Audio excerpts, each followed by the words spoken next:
one of the details of the case that 1090 Jake said though was like four people got split a Rolex for $2,000.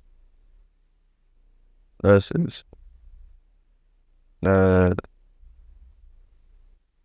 I had told no jumper. Like, I didn't really want to get into detail about that situation, but I keep hearing like a Rolex for 2,000. Who Rolex $2,000?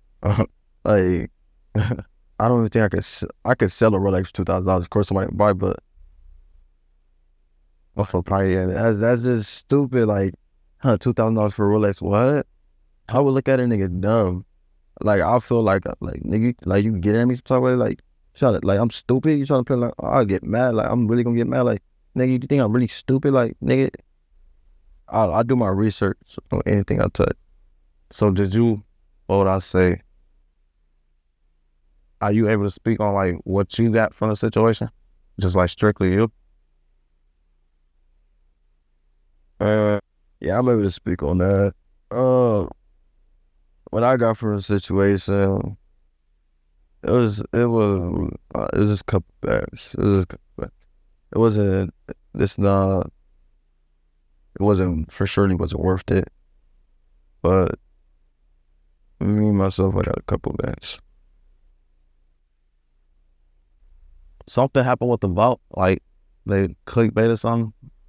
Um, Basically, I guess my manager, when we was watching it, the voters just like throwing out stuff like that. That's not a fact. That's not a fact. You don't know that. You're assuming. You're telling everybody, oh, this happened, this happened, this happened. Your story, like it doesn't. None of that shit adds up with the real story that's even on paperwork. That if you could read it online, read it like papers, like he's not even saying real facts about the situation. He's just throwing out assumptions, what he think on how he feel, and it's just clickbait to get his views and everything, and people just listening to him because he's a big platform. So y'all said like 1090 Jake latest video probably was one of the most accurate. 1093. He had a breakdown. He usually be doing like the just who told paperwork. So why? Yeah, so his breakdown, for the most part, his breakdown was the most accurate. It's just that was the one I was talking about, the 500 the one. Yeah. It's just like bits and parts of that shit. Like I don't know where he got that shit.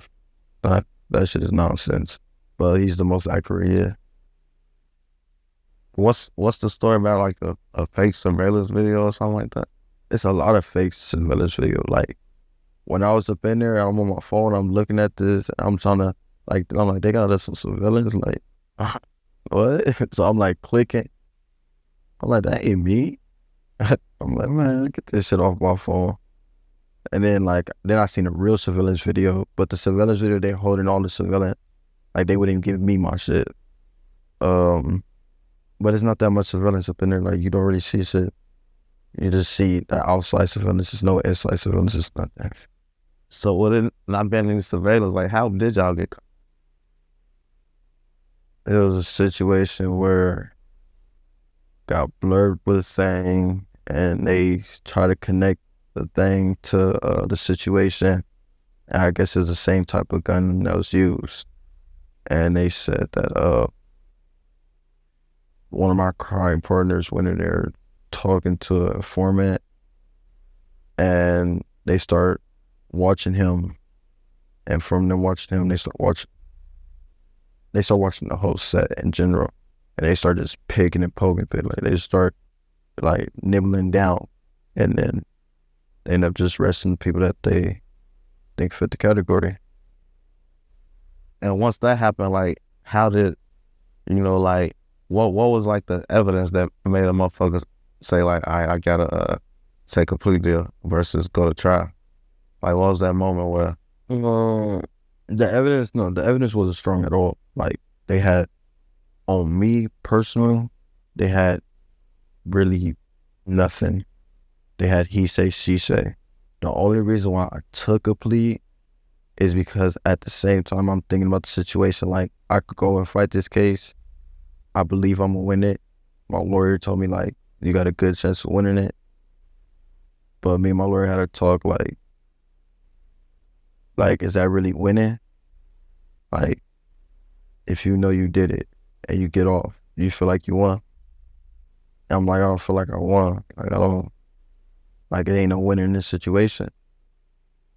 Then she was just like, well, what does it look like? Either fight this case, take it to trial, it's gonna take like another 2 years, or I could try to get you a deal. And I'm like, I asked her, like, do you think the light, like, if I get out and beat the case, you think they still gonna look at me like that? And she told me, like, they gonna look at you like that regardless. So I said, just give me the deal. Like, figure out a deal, like, give me it. The fastest I can get out, that's what I'm trying to do. And she got me that. Due to the evidence, they didn't have enough evidence for nothing. And also due to like they see the change, they like, I don't think he deserved that much of time, because juveniles is all about rehabilitation. So if you could show the juvenile system that you're rehabilitated, then that's where they feel like you're fit to be released.